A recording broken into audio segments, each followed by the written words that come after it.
Hello बच्चों, आपका अपने channel A to S academy में मैं बलवंत कुमार आपका हार्दिक स्वागत एवं अभिनंदन करता हूं। तो कल बच्चों हम लोगों ने पढ़ा था क्या वैद्युत बल रेखाएं, और आज का जो टॉपिक है आपकी स्क्रीन पे दिख रहा होगा। क्या लिखा है? वैद्युत द्विध्रुव आघूर्ण। बात समझ में आई?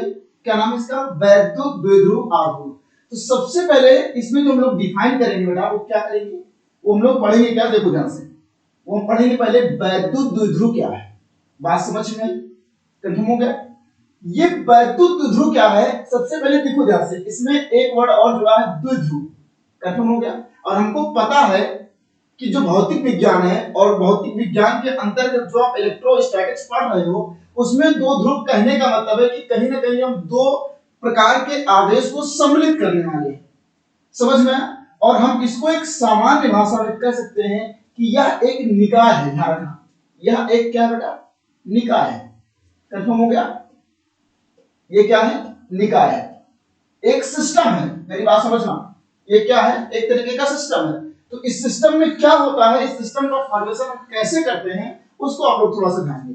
कंफर्म हो गया? देखो इसमें क्या करते हैं बेटा कि हम दो इक्वल चार्जेस लेते हैं। बात समझना, इसकी सबसे बड़ी शर्त क्या है उसको मैं समझा रहा हूं। तो इक्वल चार्जेस लेते हैं, एक है प्लस क्यू और एक क्या है? Minus Q. तो हम कह सकते हैं कि ऐसे आवेश जिनके परिमाण बराबर है, बेटा ध्यान रखना, परिमाण क्या है? परिमाण होने चाहिए बराबर। अच्छे समझते रहो, ठीक है? परंतु प्रकृति क्या होनी चाहिए?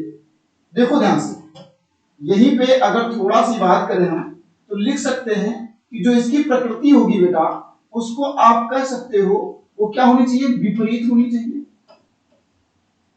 समझ में आया कि नहीं आया?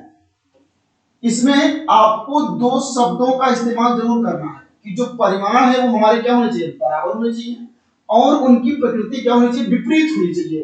कहने का अर्थ क्या है कि हमको पता है कि जो आवेश की प्रकृति है बेटा, वो हमने आपको दो प्रकार की पढ़ाई है। एक ऐसी प्रकृति होती है जिसे बोलते हैं धन, एक को बोलते हैं धन आवेश। बात समझ में आई? और एक को क्या बोलते हैं बेटा हम लोग? ऋण आवेश। क्या बोलते हैं? ऋण आवेश। कोई दिक्कत तो नहीं है?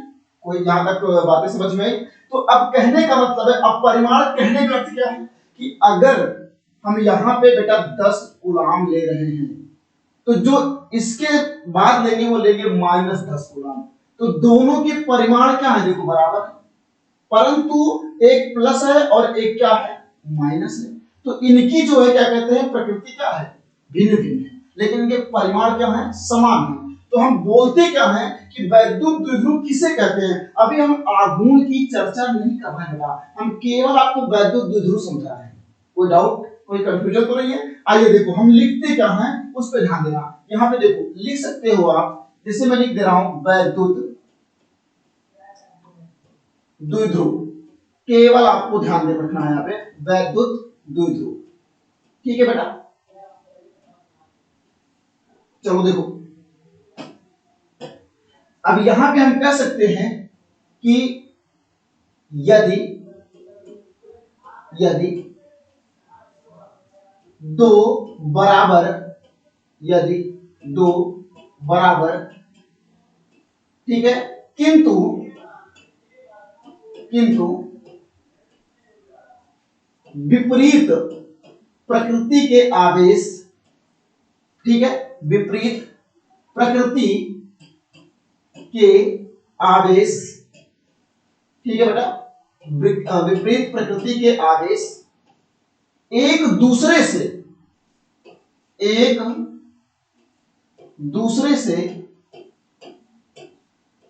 दूसरे से अल्प दूरी पे रख दिए जाए, या कह सकते हो आप बहुत अल्प दूरी पे। समझ में? क्या कह सकते हो? बहुत, क्योंकि आवश्यकता पड़ने पर इसे अभी हमें नगण्य करना पड़ेगा। बहुत अल्प दूरी पे रख दिए जाए। कंफर्म हो गया? बहुत अल्प दूरी पर रख दिए जाए। अल्प दूरी पे क्या कर दिया बेटा? इसको रख दिया जाए। ठीक है, रख दिए जाए तो अब सबसे बड़ी कहानी ये शुरू होती है। तो इस निकाय को ही निकाय का मतलब मैं पहले बता चुका हूं, इस निकाय को ही क्या कहते हैं बेटा, वैद्युत द्विध्रुव कहते हैं। ध्यान रखना, इसको क्या कहते हैं भाई, वैद्युत द्विध्रुव कहते हैं। कोई दिक्कत तो नहीं है, कोई कंफ्यूजन तो नहीं है, बातें समझ में आई कि नहीं आई? आपको कंफर्म हो गया कि यदि दो बराबर किंतु विपरीत प्रकार के आवेश एक दूसरे से अल्प दूरी पे रख दिए जाए तो इस प्रकार जो संपूर्ण निकाय तैयार होता है उसे हम क्या बोलते हैं बेटा, वैद्युत द्विध्रुव बोलते हैं। क्या बोलते हैं, वैद्युत द्विध्रुव। अब हम इसको बनाते हैं और इसमें शामिल करते हैं कि वैद्युत द्विध्रुव आघूर्ण क्या होता है, यानी कि वैद्युत द्विध्रुव की जो प्रॉपर्टी को डिफाइन करता है, जो गणितीय रूप में हमको समझाता है, वो कौन होता है बेटा, वैद्युत द्विध्रुव आघूर्ण होता है। देखो ध्यान से, तो अगर यहीं पे हमने कहा बेटा, देखो ध्यान से, आप लोग एक प्लस क्यू आवेश ऐसे ले लो, ये आप प्लस क्यू आवेश ले लिए और एक बेटा क्या ले लिया मैंने, माइनस क्यू आवेश ले लिया। ठीक है, हमको पता है इनके मध्य जो है, जो एक तरीके से हम कह सकते हैं इनका जो मध्य बिंदु है वो ओ ले लेते हैं। क्या ले लेते हैं, ओ। और एक हमारा ये ए पॉइंट हो गया और एक बेटा क्या हो गया, बी हो गया। कंफर्म हो गया। अब हम जानते हैं कि प्लस क्यू का ओ पे जो प्रभाव होगा और माइनस क्यू का जो ओ पे प्रभाव होगा वो क्या होगा भैया, समान होगा। इस चीज को थोड़ा ध्यान रखना। यही कारण है कि अब हम आगे जो भी पढ़ेंगे, बात समझते रहे ना, आगे जो हम लोग पढ़ेंगे वहां पे हम लोग को ये ध्यान देना पड़ेगा कि कोई भी अगर हम वैद्युत द्विध्रुव को लेकर के अध्ययन करते हैं तो सदैव उसके मध्य बिंदु से ही स्टडी करेंगे। इस बात को आप लोग ध्यान रखिए। समझ में आया? तो सपोज कर लेते हैं कि ये दूरी बेटा कितनी है, एल है। ये कितनी है, एल है। और ये दूरी भी कितनी है हमारी, एल है। कंफर्म हो गया, कोई डाउट तो नहीं है? अब ये देखो, ये एल है और ये एल है और टोटल दूरी कितनी होगी बेटा, 2l। ये टोटल दूरी कितनी होगी भाई, 2l। समझ में आ गया कि नहीं आ गया? कोई डाउट तो नहीं है, कोई कंफ्यूजन तो नहीं है? अब आगे देखो ध्यान से, यहां से हम कह सकते हैं कि वैद्युत द्विध्रुव आघूर्ण, यहां से अगर डिफाइन करना चाहें तो हम कहने वाले हैं, आगे समझना ध्यान से, ठीक है? यहां लिखने वाले हैं कि वैद्युत द्विध्रुव आघूर्ण क्या होता है। ठीक है, वैद्युत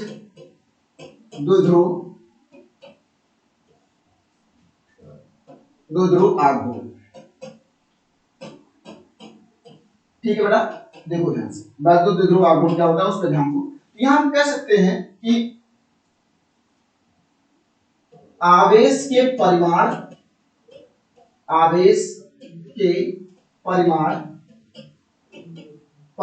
तथा, ध्यान देते रहो, आवेश के परिमाण तथा आवेशों के बीच की दूरी के, तथा आवेशों के बीच की दूरी के, आवेशों के बीच की दूरी के बेटा गुणनफल को, आवेशों के बीच की दूरी के गुणनफल को क्या कहते हैं, वैद्युत द्विध्रुव आघूर्ण कहते हैं। ठीक है बेटा, क्या बोलते हैं, वैद्युत द्विध्रुव आघूर्ण कहते हैं। कोई दिक्कत तो नहीं है, कोई कंफ्यूजन तो नहीं है? वैद्युत द्विध्रुव आघूर्ण कहते हैं। ठीक है, अब आगे समझते रहो। ठीक है, यानी कि, और यही लिखने चल रहे हैं, इसे P से प्रदर्शित करते हैं। किससे, P से प्रदर्शित करते हैं। बात समझ में आई? इसे P से प्रदर्शित करते हैं।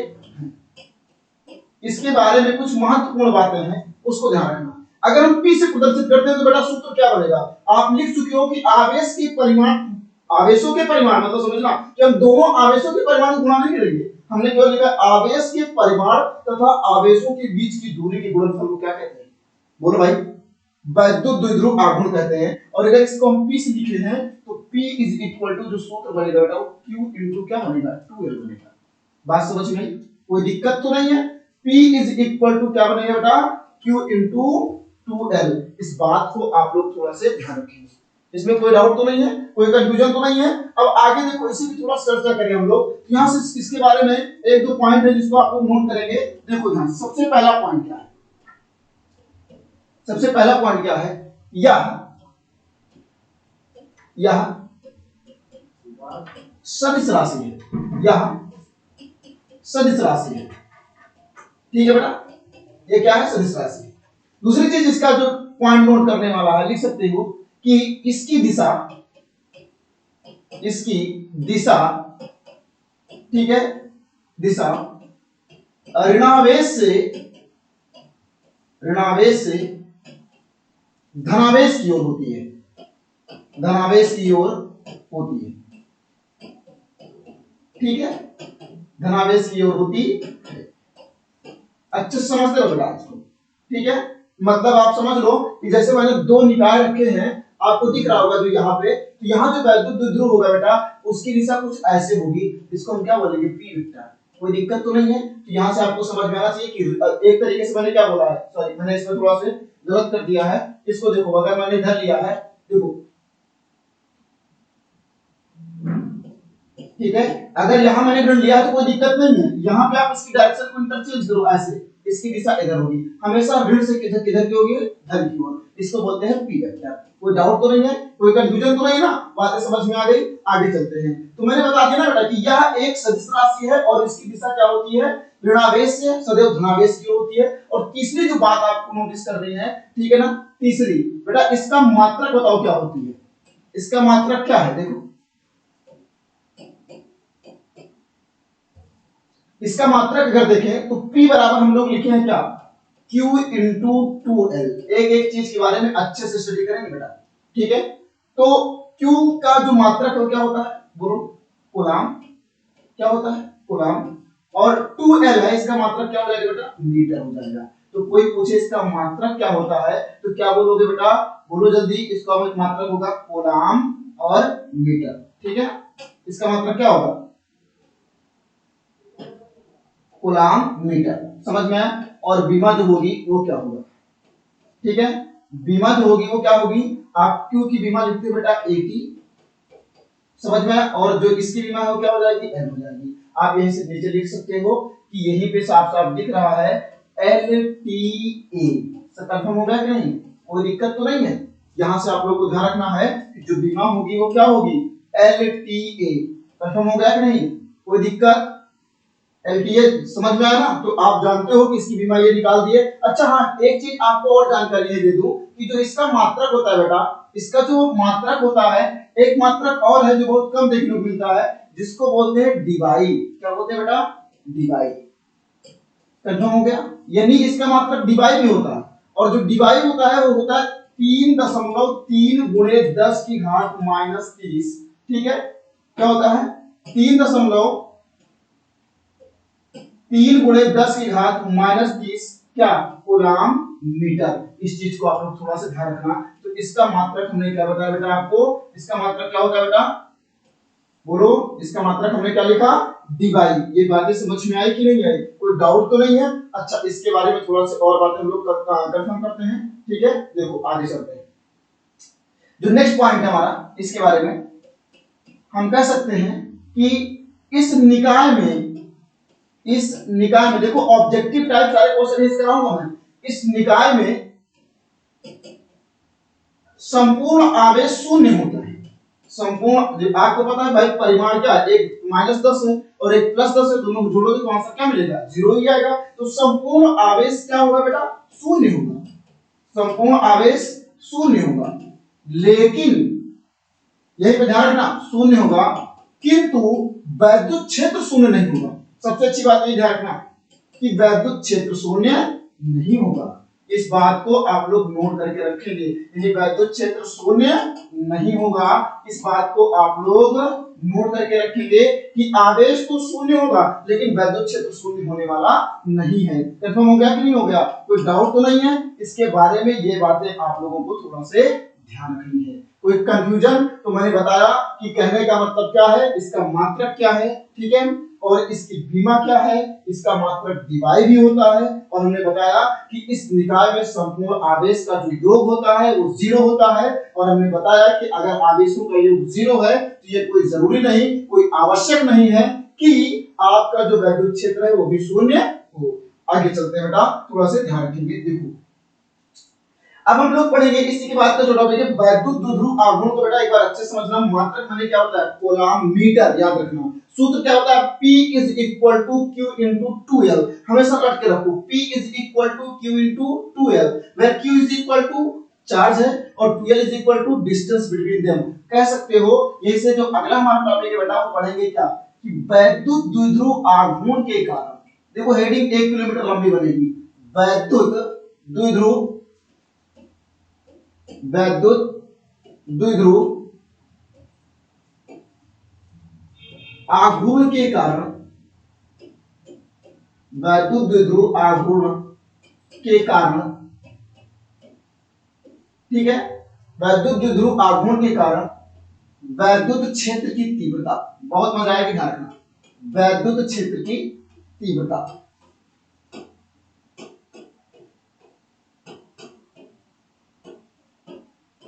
समझ में आया? क्या लिखेंगे कि वैद्युत द्विध्रुव आघूर्ण के कारण वैद्युत क्षेत्र की तीव्रता। आओ समझते हैं, ये हम वैद्युत द्विध्रुव के कारण जो है, ठीक है, क्या निकालेंगे, वैद्युत क्षेत्र की तीव्रता निकालेंगे। देखो कैसे, ठीक है, जैसे इसमें इसकी तीन कंडीशन पढ़ने को मिलेगी, ठीक है बेटा, तीन तरीके से पढ़ेंगे, आप लोग थोड़ा सा ध्यान रखें। पहली तो कंडीशन आप लोग यहां पे ध्यान दो, पहली कंडीशन हमारी है बेटा अक्षीय स्थिति में, किस स्थिति में, अक्षीय, एक हम लोग पढ़ेंगे अक्षीय स्थिति में, ठीक है, दूसरा क्या पढ़ेंगे, निरक्षीय स्थिति में, निरक्षीय स्थिति में, ठीक है बेटा, और एक पढ़ेंगे किसी भी बिंदु पर, जो दोनों का बाप है, किसी भी बिंदु पर, और इसे मास्टर फार्मूला के नाम से जानते हैं, किसी भी बिंदु पर, ठीक है, किसी भी बिंदु पर। समझ में आया कि नहीं आया? तो जब हम अच्छी स्थिति में सूत्र कैलकुलेट करेंगे बेटा, तो यहां से क्या निकल के आएगा, E is equal to 1/4 pi epsilon naught और 2p अपॉन r क्यूब निकल के आएगा। बेटा ध्यान रखना, ये फार्मूला किसका है, बोलो भाई, किसका है, अच्छी स्थिति में। जब निरक्षीय में कैलकुलेट करेंगे तो E इज इक्वल टू निकल के आएगा 1/4 पाई एप्सिलॉन नॉट बेटा p बाई r क्यूब। कोई डाउट तो नहीं है, इसको आप लोग ध्यान रखेंगे। और सबसे अच्छा जो फार्मूला मिलने वाला है वो इसमें मिलेगा E equal to 1/4 pi epsilon naught, ठीक है बेटा, और p बाई r क्यूब। और मजा कब आएगा, देखो ध्यान से,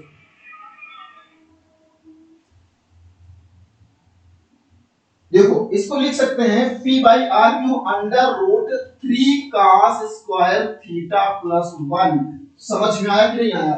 ये है, आपको तीन सूत्रों का डेरिवेशन पढ़ना है। एक तो क्या पढ़ना है हम लोगों को, अच्छी स्थिति में, और एक को क्या पढ़ना है बेटा, निरक्षीय स्थिति में पढ़ना है, और एक को पढ़ना है किसी भी बिंदु पर पढ़ना है। कोई दिक्कत तो नहीं है, ये तीनों चीजें आपके सामने हैं और इन तीनों फार्मूलों का हम लोग का डेरिवेशन करना है। तो जैसे सबसे पहले इसमें आपको देख रहा है कि हम लोग को किस में पढ़ना है बेटा, अक्षीय स्थिति में। क्या पढ़ना है, अच्छी स्थिति में। देखो ध्यान से, इसको हम कैसे करेंगे, तो यहां देखो हेडिंग क्या डालेंगे, समझना ध्यान से, यहां लिखेंगे वैद्युत द्विध्रुव, वैद्युत द्विध्रुव आघूर्ण के कारण, आघूर्ण के कारण, वैद्युत द्विध्रुव आघूर्ण के कारण अक्षीय स्थिति में, अक्षीय स्थिति में, स्थिति में वैद्युत क्षेत्र की तीव्रता, वैद्युत क्षेत्र की तीव्रता को देखो, हेडिंग कितनी बड़ी लंबी है, लेकिन अगर एक तरीके से देखो तो इसका मतलब एकदम शॉर्टकट में समझ में आ रहा होगा, ठीक है, कि वैद्युत द्विध्रुव आघूर्ण के कारण अक्षीय स्थिति में वैद्युत क्षेत्र की तीव्रता। बार बार एक वर्ड में बोल रहा हूं कि अक्षीय स्थिति, अक्षीय का मतलब समझना एक्स अक्ष, अक्षीय का मतलब क्या होगा बेटा, एक्स अक्ष, कंफर्म हो गया। और जब निरक्ष की बात करेंगे तो क्या हमको होगा, वाई अक्ष। समझ में आया? हमें एक परपेंडिकुलर डायरेक्शन में निकालना होगा। तो देखो ध्यान से, सबसे पहले हम लोग को ध्यान रखना है कि वैद्युत द्विध्रुव आघूर्ण, इसमें कुछ सम्मिलित करना पड़ेगा वैद्युत द्विध्रुव आघूर्ण को, उसके कारण अक्षीय स्थिति में क्या होगी वैद्युत क्षेत्र की तीव्रता, उसको ध्यान रखना। देखो ध्यान से, यहां से लिख रहे हैं हम, देखो एक है बेटा हमारा ये माइनस क्यू आवेश, समझना ध्यान से, ठीक है, और एक है इसी से कुछ दूरी पे जिसको हम कह रहे हैं प्लस क्यू आवेश, ठीक है। थोड़ा से यहाँ पे ध्यान रखना, इस आवेशों को ऊपर रखा जाए ज्यादा अच्छा रहेगा। देखो ये हमारा पॉइंट ए और यहाँ पे है हमारा माइनस क्यू आवेश, और इस प्रकार, और इसको हम बोल दे बेटा प्लस क्यू आवेश। कोई डाउट तो नहीं है? कंफर्म हो गया। और इनका जो मध्य बिंदु होगा उसको हम ले लेते हैं बेटा ओ। ये पॉइंट हो गया बेटा ए और ये पॉइंट हो गया बी। काउंटिंग कुछ समझ में आओ तो नहीं भाई? इधर देखो, देखो ध्यान से यहाँ पे, और ये दूरी जो हमने पहले बता दिया बेटा ये एल होगी, ये दूरी क्या होगी एल, और ये दूरी भी क्या होगी बेटा एल होगी। समझ में आ रहा है कि नहीं? ये दूरी हमने क्या ले ली एल। अभी तक हमने कुछ नहीं किया, इसमें हमने केवल और केवल वैद्युत द्विध्रुव बनाया है। ये एक ऐसा निकाय तैयार किया जिसको हम किस नाम से जानते हैं? वैद्युत द्विध्रुव के नाम से जानते हैं। कंफर्म हो गया? देखो अब हम क्या करते हैं, इसी से इसी डायरेक्शन में एक एक्स अक्ष की बात करें तो हम मानते हैं कि कोई भी एक बिंदु है ये, ठीक ना, और जिसपे है जेड। इस बिंदु का नाम क्या लेते हैं? जेड। और इसी जेड पे हमें तीव्रता निकालनी है ई। हमें क्या निकालनी है? ई। यानी वैद्युत क्षेत्र की तीव्रता को किससे प्रदर्शित करते हो? ई से। ये मैं पढ़ा चुका हूं। आगे देखो, अब हम मानते हैं बेटा यहीं से, यहीं से, ठीक है, कि इनके मध्य बिंदु से ये दूरी जो ले लेते हैं बेटा वो ले लेते हैं स्मॉल आर। क्या ले लेते हैं? Small R. ठीक है, कुछ इस तरीके से आपको समझ में आ गया। तो ये दूरी कितनी होगी बेटा? स्मॉल आर हो गई। अब आप बताओ अगर ये आर है और ये एल है तो कितना कितना होगा? सिंपल सा कॉन्सेप्ट लगा बेटा, ये अगर आर है और ये इतना एल है, ये कितनी होगी बताओ जल्दी? ये हो जाएगी आपकी आर माइनस एल। क्या हो जाएगी? R minus L. कैसे आ रहा है इस बात को आप लोग समझते रहना बेटा, कैसे आ रहा है? ये जो निकलेगा वो निकलेगा क्या? आर माइनस एल निकलेगा। कोई दिक्कत तो नहीं है? ये हो गई ये दूरी, कंफर्म हो गया, बिंदु बी से जेड तक की। कोई डाउट, कंफ्यूजन तो नहीं है? अब आगे देखो ध्यान से, हमको पता है कि ए से लेकर के जेड के बीच की दूरी ये आर है और ये इतना एल और जुड़ जाएगा तो कुल दूरी कितनी हो जाएगी बेटा? आर प्लस एल हो जाएगी। कितनी हो जाएगी? आर प्लस एल हो जाएगी। यहां तक समझ में आ गया कि नहीं आ गया? कोई डाउट, कोई कंफ्यूजन तो नहीं है? अब देखो ध्यान से, लिखने वाले क्या है?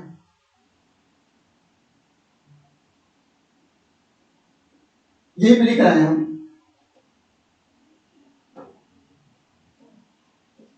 कि माइनस क्यू आर। देखो अब यही सबसे अच्छी बात यहां पे आओ समझते हैं ऐसे, ठीक है।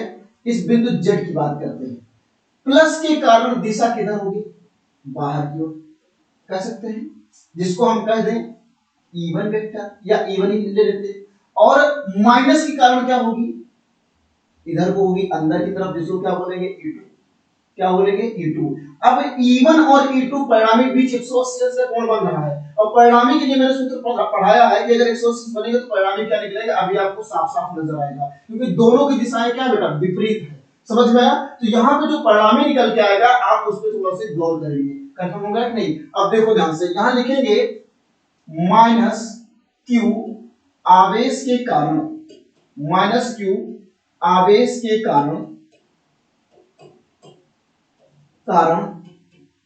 बिंदु जेड पर, बिंदु जेड पर वैद्युत क्षेत्र की तीव्रता, बिंदु जेड पर वैद्युत क्षेत्र की तीव्रता।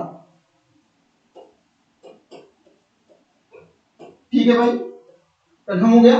तो जब हम कहने का मतलब माइनस क्यू की कारण निकालें बेटा, माइनस क्यू कारण अंदर की तरफ है तो हम E2 लिए हैं। सब लोग सोच रहे हैं सर जी पहले E1 निकालना चाहिए, आप E2 में परेशान हैं, तो हमारा मन कर रहा है पहले E2 निकालें क्योंकि माइनस पहले लिख दिए।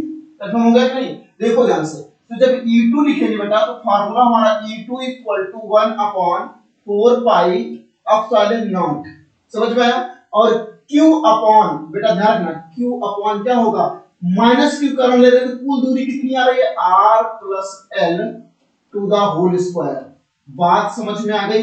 ये हो गया बेटा इक्वेशन नंबर फर्स्ट। ठीक है, इसी प्रकार, इसी प्रकार, ठीक है, इसी प्रकार प्लस क्यू आवेश के कारण, प्लस क्यू आवेश के कारण बिंदु जेड पर जेड पर वैद्युत क्षेत्र की तीव्रता, बिंदु जेड पर वैद्युत क्षेत्र की तीव्रता। ठीक है भाई, बिंदु जेड पर वैद्युत क्षेत्र की तीव्रता। यहां से जब लिखेंगे तो क्या निकलेगा, देखो ध्यान से क्या निकलेगा, E1 is equal to 1/4 pi epsilon naught Q by R minus L to the whole square. और ये हो गया बेटा इक्वेशन नंबर क्या, सेकंड हो गया। कोई दिक्कत तो नहीं है, समझ में आया कि नहीं आया। और दोनों की दिशाएं क्या हैं, विपरीत है, तो लिख सकते हैं इसे अतः अतः परिणामी तीव्रता, अतः परिणामी तीव्रता, या लिख सकते हैं अतः बिंदु जेड पर परिणामी तीव्रता। और वैसे भी आप समझ रहे हो कि चाहे लिख दे परिणामी तीव्रता, चाहे लिख दे बिंदु जेड पर परिणामी तीव्रता, दोनों की दिशाएं फिर से मैं दिखा रहा हूं, देख लो दोनों की दिशाएं क्या हैं, अपोजिट है। तो परिणामी तीव्रता क्या होगी भाई, ऐड तो होगी नहीं, साफ साफ लिख सकते हैं E is equal to E1 minus E2, क्योंकि दोनों की दिशाएं क्या भिन्न है। समझ में आया। अभी E1 माइनस E2 कैसे है, 11th क्लास में बहुत अच्छे डिस्कशन करेंगे। E इज इक्वल टू क्या आएगा, E1 माइनस E2। ठीक है, अब एक देखो ध्यान से, अब E1 की वैल्यू आपके पास है और E2 की वैल्यू भी आपके पास है। यहां लिख सकते हैं समीकरण समीकरण 1 व 2 से, समीकरण 1 व 2 से E is equal to, E1 की वैल्यू कितनी बेटा, आपके पास 1/4 पाई एप्सिलॉन नॉट, ठीक है, और Q by R minus L to the whole square, और माइनस 1/4 पाई एप्सिलॉन नॉट और Q अपॉन बेटा R plus L to the whole square. समझ में आ रहा है कि नहीं। और ये सोचो संपूर्ण किसमें है, हमने निर्वात या एयर में ले रखा है, ये बस सोचना कि किसी माध्यम में काम कर रहे हैं, माध्यम में लेकर तो एप्सिलॉन नॉट के लिखते, कंफर्म हो गया। देखो कॉमन क्या है, E is equal to 1/4 pi epsilon naught, और Q कॉमन है, अंदर बचा 1/R minus L to the whole square, और minus 1/R plus L to the whole square. कोई डाउट तो नहीं है, कोई संदेह तो नहीं है, समझ में आया कि नहीं आया, अच्छे से करते रहो। ठीक है, देखो ध्यान से, E is equal to 1/4 pi epsilon naught Q, और इसका क्रॉस मल्टीप्लाई करेंगे तो R plus L to the whole square minus R minus L to the whole square upon नीचे R minus L R plus L to the whole square. ऐसे लिख सकते हैं। अरे क्या होगा सर जी, कैसे कर दिया, देखो ध्यान से, यहां बहुत बड़ी बात नहीं हुई, क्रॉस मल्टीप्लिकेशन किया हूं और दोनों का स्क्वायर था तो नीचे स्क्वायर लिख दिया हूं। अबे मेरे माइनस भी नहीं पढ़ाएंगे, बड़े खराब हो, बड़े खड़ूस हो, नहीं पढ़ाओगे, पढ़ाने हो तो क्या पढ़ाए, अच्छा इनको पढ़ा रहे हैं। फिर सुनो, E equal to 1/4 pi epsilon naught Q, और ये हो जाएगा R square plus L square और plus 2RL, A plus B to the whole square हो गया, ठीक है, और minus R square plus L square minus 2RL। समझ में आया। और नीचे जो होगा वो क्या बनेगा बेटा, R square minus L square to the whole square. Confirm हो गया। देखो ध्यान से, अब इसी को जब सॉल्व करोगे तो E is equal to 1/4 pi epsilon naught Q, और ये हो जाएगा R square plus L square plus 2RL minus R square minus L square plus 2RL। Confirm हो गया। और नीचे मिलेगा आपको R square minus L square to the whole square. कहानी समझ में आ गई कि नहीं आ गई। और आपको पता है कि ये R स्क्वायर से ये R स्क्वायर तबाह हो चुका है, और ये L स्क्वायर से ये L स्क्वायर भी क्या हो चुका है, खत्म हो चुका है। तो यहाँ पे क्या मिला आपको, उस पे गौर फरमाएं, ठीक है ना। अब आप इस इरशाद नहीं बोलोगे, ठीक है। देखो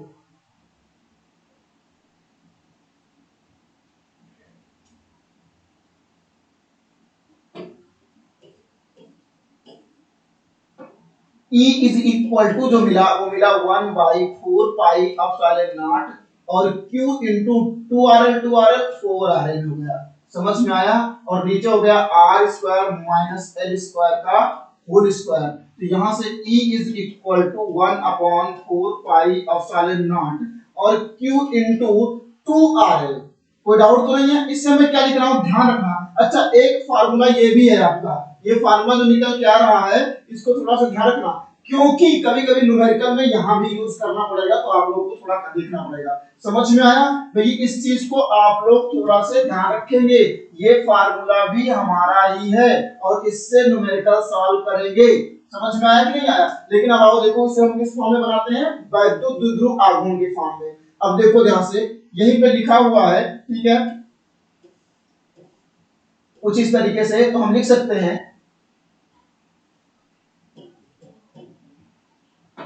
E इज इक्वल टू 1 वो तो इसलिए यहां से इंटरचेंज किया 1/4 pi epsilon naught Q into बेटा इस 4R को लिख सकते हो 2L इनटू 2R, 2 दूना 4, नीचे R square minus L square.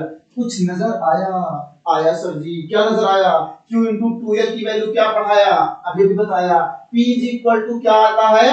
Q into 2L। तो जहां Q इनटू 2L बेटा वहां क्या रखोगे? P रखोगे। ऊपर रख के देखो यहां से E is equal to 1/4 pi epsilon not P into 2R upon R square minus L square। आगे देखते रहो ध्यान से, आंसर मिला E is equal to 1/4 pi epsilon naught 2PR upon R square minus L square 2PR। ठीक है, कोई doubt तो नहीं है? यहां से हमने लिख दिया ना E की वैल्यू क्या मिली, ये भी कहीं कहीं यूज हो जाएगा, इसको ध्यान रखना बेटा, ये भी कहीं ना कहीं यूज आपको हो जाएगा और मिल जाएगा।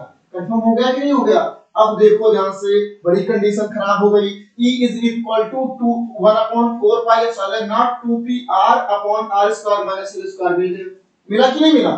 2pr। सर जी प्यार मोहब्बत की बात मत करिए, तुमको याद आने लगता है, हमें चुपचाप पढ़ो, प्यार मोहब्बत चक्कर मत पढ़ो, ठीक है? देखो E इज इक्वल टू, यहां से देखा जाए तो यहां एक कंडीशन में अप्लाई करने चल रहा हूं, ठीक है?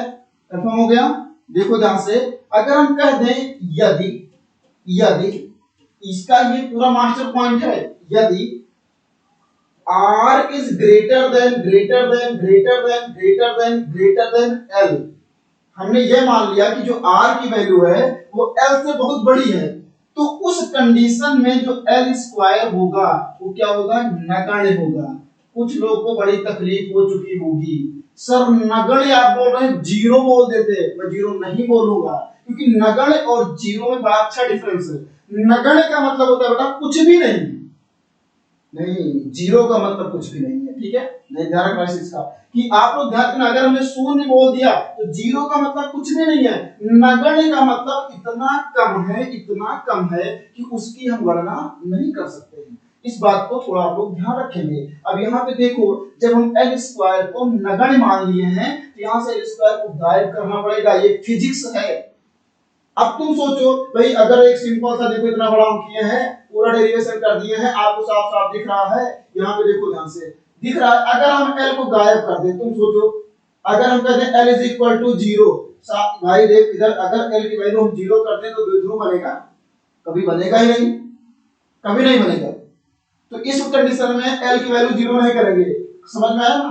L की वैल्यू 0 नहीं करेंगे। देखो ध्यान से, आगे फिर क्या करेंगे? तो फिर क्या करेंगे सर जी, जल्दी बताइए।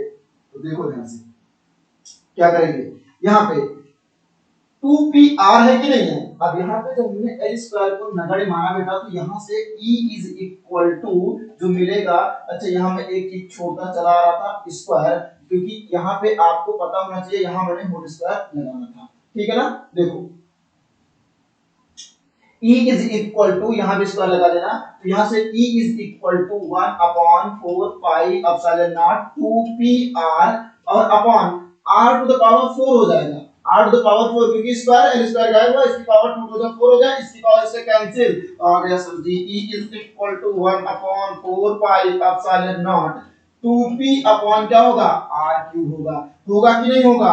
इसे बोलते हैं अक्षीय स्थिति में वैद्युत द्विध्रुव के कारण वैद्युत क्षेत्र की तीव्रता, यानी कि इस फार्मूले को आप लोग को थोड़ा से ध्यान रखना होगा। कोई डाउट कोई संदेह, कोई कंफ्यूजन तो नहीं है? बातें सारी समझ में आ गई है? यहाँ तक आपका टॉपिक अगर क्लियर हो गया है तो एक बार बढ़िया से, एक बार जब भी आप लोग के पास वीडियो पहुंचे या आप लोग वीडियो को देखो तो कमेंट जरूर किया करो, इससे हम लोगों का मनोबल जो होता है वो बढ़ता है। कंफर्म हो गया? तो आज हम लोगों ने बेटा अच्छी स्थिति में पढ़ा। किसमें पढ़ा भाई? बोलो जल्दी। आज हम लोगों ने अक्षय में पढ़ा। तो कल हम दो टॉपिक का एक साथ लेकर के आएंगे जिसमें आपका निरक्षीय भी होगा और क्या होगा? बोलो भाई, किसी भी बिंदु पे होगा। तो ये आप दो टॉपिक का जो वीडियो होगा वो आप लोग कल देखिएगा। आज के लिए बस इतना ही। आप लोग चैनल पे बने रहिए, कंटिन्यू वीडियो को देखते रहिए और अगर आपको बढ़िया समझ में आ रहा है, पसंद आ रहा है तो अपने दोस्तों को, अपने मित्रों को शेयर करिए। ठीक है? जय हिंद, जय भारत। सही है।